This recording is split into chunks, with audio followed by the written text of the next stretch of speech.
Cuando alguien pregunta ¿para qué sirve la filosofía?, la respuesta debe ser agresiva, ya que la pregunta se tiene por irónica y mordaz. La filosofía no sirve al Estado ni a la Iglesia, que tienen otras preocupaciones. No sirve a ningún poder establecido, pero sí sirve para detestar la estupidez. Hace de la estupidez una cosa vergonzosa. Solo tiene un uso: denunciar la bajeza en todas sus formas. ¿Existe alguna disciplina, fuera de la filosofía, que se proponga la crítica de todas las mistificaciones, sea cual sea su origen y su fin? Denunciar todas las ficciones sin las que las fuerzas reactivas no podrían prevalecer. Denunciar en la mixtificación esta mezcla de bajeza y estupidez que forma también la asombrosa complicidad de las víctimas y de los autores. En fin, hacer del pensamiento algo agresivo, activo, afirmativo. Hacer hombres libres, es decir, hombres que no confundan los fines de la cultura con el provecho del Estado, la moral o la religión. Combatir el resentimiento, la mala conciencia que ocupan el lugar del pensamiento. Vencer lo negativo y sus falsos prestigios. ¿Quién, a excepción de la filosofía, se interesa por todo esto?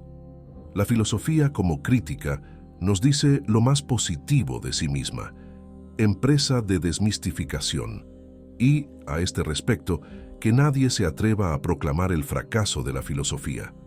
Por muy grandes que sean la estupidez y la bajeza, serían aún mayores si no subsistiera un poco de filosofía, que en cada época les impide ir todo lo lejos que quisieran. Pero ¿quién, a excepción de la filosofía, se lo prohíbe? Estas palabras de Gilles Deleuze nos animan a pensar a la filosofía como un arma en la batalla ideológica de la interpretación moderna. La filosofía, siempre dotada de un cúmulo de idealismo y bastardeada por ser poco productiva en términos económicos, es justamente puesta en ese lugar por una sociedad donde esa interpretación conviene y a partir de la cual es posible marginarla. Siguiendo la línea de pensamiento de Deleuze, podemos plantear que para él, la filosofía es una herramienta en esta guerra de guerrillas que supone la posmodernidad, donde la imposición del sentido y la valoración de las cosas es la que instala las hegemonías y los brazos culturales del capitalismo. En ese sentido, la filosofía viene a cuestionar éticamente la moral de la época y a hacer preguntas incómodas y que nos sacan del ciclo repetitivo que supone la vida en el sistema capitalista. Y no se trata de una crítica a este sistema porque sí o de manera arbitraria, sino más bien como podríamos encontrarnos a Sócrates en la polis de la antigua Grecia y éste se pusiese a preguntarnos sobre qué es el amor o la amistad y qué cosas valen la pena en esta vida en que tenemos la conciencia de la finitud. La filosofía y los filósofos tienen el papel y la responsabilidad de dar un marco ético y de plantear interrogantes en un mundo donde, sin la filosofía, posiblemente no quedarían rincones culturales que producen otros sentidos de interpretación de nuestras vidas. Por todo esto, es que Gilles Deleuze ha dicho que el arte consiste en liberar la vida, que el hombre ha encarcelado. Es que para él, la filosofía tiene que aspirar a tener esa vocación, ese llamado a liberar la vida como lo hace el arte. Es también esta una interpretación del rol de la filosofía, y vemos cuán alejada está de esa improductividad de la que suele dotársela.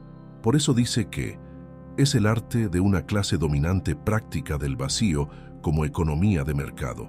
El arte de la clase dominante puede organizar la escasez, la carencia, en la abundancia de producción y hacer que todo el deseo recaiga.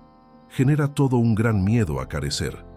El arte de la clase dominante, entonces, para este autor, impone sentidos que convienen a construir el sentido que los mantiene como clase dominante. Suena muy similar a Pierre Bourdieu, el gran sociólogo francés que demostró cómo el éxito universitario depende en gran medida de las costumbres y hábitos transmitidos de generación en generación, y cómo eso se ve en un mayor éxito en graduarse en las clases altas y medias altas. Por esto, para Deleuze, no debe ser el deseo el que se apoya sobre las necesidades, sino al contrario, son las necesidades las que deben derivarse del deseo. Las necesidades y lo material deben ser contraproductos en lo real que el deseo produce. El deseo viene primero, como máquina productora deseante, y es apoyándonos en él que debemos plantearnos nuestras necesidades en lo real y material. El deseo como fuerza revolucionaria y productora que escapa de esos sentidos que nos apresan y nos amoldan, que nos comprimen en una caja imaginaria de sentidos aprisionantes. Para Deleuze, la liberación viene por fugarse de esos sentidos, por abrirse líneas de fuga deseantes. Por eso dice que, si el deseo produce, produce lo real. Si el deseo es productor, solo puede serlo en realidad y de realidad. El deseo es este conjunto de síntesis pasivas que maquinan los objetos parciales, los flujos y los cuerpos, y que funcionan como unidades de producción. De ahí se desprende lo real. Es el resultado de las síntesis pasivas del deseo como autoproducción del inconsciente. El deseo no carece de nada, no carece de objeto. Es más bien el sujeto quien carece de deseo, o el deseo quien carece de sujeto fijo. El deseo y su objeto forman una unidad, la máquina en tanto que máquina de máquina. El deseo es máquina, el objeto del deseo es todavía máquina conectada, de tal modo que el producto es tomado del producir, y que algo se desprende del producir hacia el producto, que va a dar un resto al sujeto nómada y vagabundo. Para Deleuze, la filosofía es creadora, no reflexiva, contemplativa o comunicativa. La filosofía está siempre en movimiento, creando conceptos nuevos y nombrando el borde de lo que puede rascar la conciencia.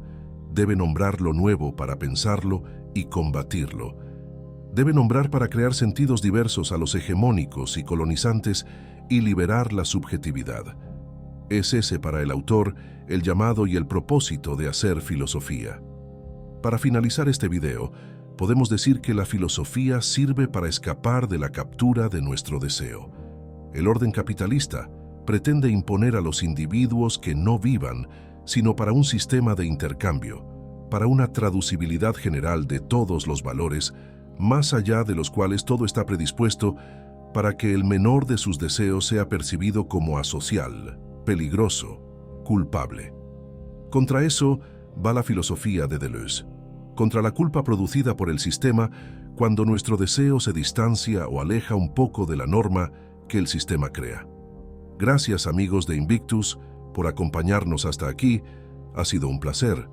Dale like al video y suscríbete si quieres apoyar el canal y el contenido. Hasta la próxima.